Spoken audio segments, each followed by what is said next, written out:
আমরা একটু গরম করে নেব।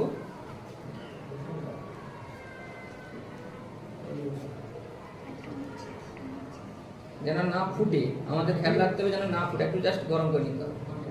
অর্থাৎ অক্সালিক অ্যাসিডের সঙ্গে লঘু সালফিউরিক অ্যাসিড মিশিয়ে আমরা অ্যাসিডের মাত্রা একটু বাড়িয়ে নিলাম, একটা অম্লায়িত করে নিলাম, দিয়ে আমাকে একটু সামান্য 60 থেকে 70 ডিগ্রি তাপমাত্রাকে উত্তপ্ত করে নিতে হবে।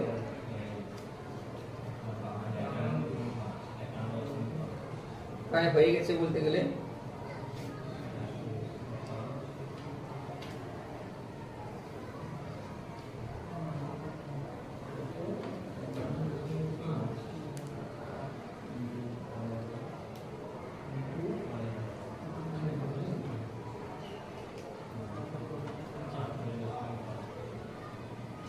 আমরা এখন অক্সালিক অ্যাসিডের সঙ্গে সালফিউরিক অ্যাসিড মিশিয়ে তাকে 60 থেকে 70 ডিগ্রি তাপমাত্রায় উত্তপ্ত করে নিচ্ছি।